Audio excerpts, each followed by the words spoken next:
fanaaniinta kale ah Najm Nashaad iyo Axmed Aarshe iyo sidoo kale Ismaaciil Aarka ayaa ka degay magaalada caasimadda ee Muqdisho balse lama ogo lamana faahfaahin safarkooda iyo ujeedada uu daaran yahay iyo waxyaalaha ay qorshaysan ay u dooneen magaalada Muqdisho ee caasimadda Soomaaliya halkaasi oo lagu soo dhaweeyay dhamaantoodna si qurux badan loogu qaabilay balse marka hore qadar xaysiisa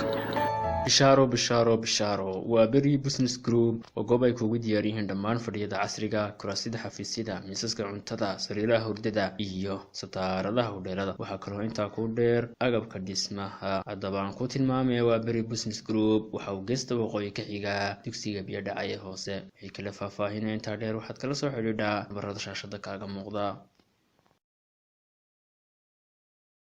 harayba u soo sheegnay fanaaniintan kala ah Axmed Aarshe Najm Nashaad iyo Ismaaciil Aarka ayaa ka degay magaalada caasimadda ee Muqdisho oo ay fanaaniintani imida aysan tagin ama aysan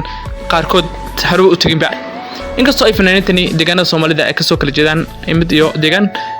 balse haddana ay Soomaalida meel kasta ay tahay ay fanaaniintu deegaan ama cid kasta ay tagto oo loo diidanin in qofku u tago isagoo aan lahayn arrimo siyaasadeed iyo waxyaalo kale in meel kasta uu tagi karo oo xur yahay haddana waxa aad loo falanqeeyay ama baraha bulshada qabsaday socdaalkan marka quraatay ee isku beegman ee saddex fanaan inkastoo Najm Nashaad iyo Axmed Aarshe wala socdeen sidoo kalena oo Ismaaciil Aarka isaguna wax yar ka dambeeyay oo isla maalintii labaad ka degay magaalada Muqdisho gaarana garoonka aadan cadde ee diyaaradaha Ismaaciil Aarka muddo badan iyo isagu ugu dambeysay inuu tago Muqdisho balse sidoo kale Najm Nashaad iyo Axmed Aarshe indhow ma aysan tagin Muqdisho maba se aanu garanayo waqti ay Muqdisho tageen oo aan ilaahay waqtigaas ayaa Muqdisho ugu dambeysay balse si kastaba ha ahaatee ma aysan shaacin jidkada iyo tagitaankooda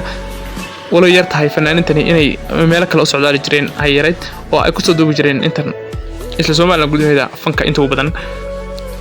balse wax falanqeyna iyo wax kale oo faahfaahina ka bixinayno ee waxaan dadka Soomaalida ah u sheegi lahayn ambahan dareensiinayna inay dadka Soomaaliyeed meel kasta ay tagaan hadii ay ka madax banaayihiin arrimaha siyaasadda ee u dhaxeeya dadka xilalka haya ama maamulada haya sababtoo qofka fanka haya ma lahan in meel u gooniya sidoo kalena ma lahan wax qabiil ah oo amba qabyaalad oo kaga dhaxadli karo kooxaha fanka iyo sidoo kale meelaha oo socdaalka ku marayo wana meel isku furan Soomaalida Djibouti ta in Ethiopia iyo sidoo kale ta AFD intuba iyo ta Muqdisho iyo Hargeysa intuba Soomaalidu waa mid wad mahadsantiin